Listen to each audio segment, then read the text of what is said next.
Matagumpay na sinagawa ang programang Kapihan sa Bagong Pilipinas na pinamunuan ng Philippine Information Agency Region 10 dito mismo sa Campo Alagara, Lapasan, Cagayan de Oro City, nito lamang Agosto 6, 2024.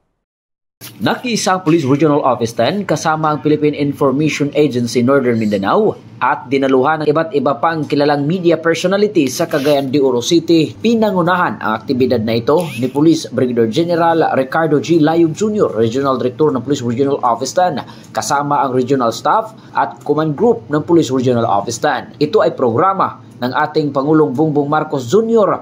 na patuloy na sinusuportahan ng mga kapulisan. Good morning. Thank you for joining us today's Kapihan sa Bagong Pilipinas. Members of the Philippine National Police, our primary mission is to ensure the safety and well-being of our community.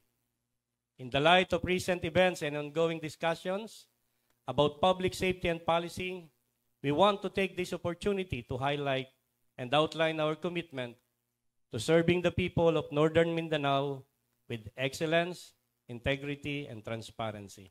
Inilahad ng Police Regional Office 10 ang pagpapatupad ng mga programa na tinatawag na serbisyong kardo para mapaunlad ang kapulisan sa bansa at magsilbing gabay patungo sa serbisyong may puso, pagbigay galang sa karapatang pantao at pagkakaroon ng kolaborasyon sa komunidad. Mula dito sa Hilagang Mindanao, ako po ang inyong Police News Network Correspondent, Corporal Joel Subsuban, alagad ng batas, tagataguyod ng Balitang Pulis.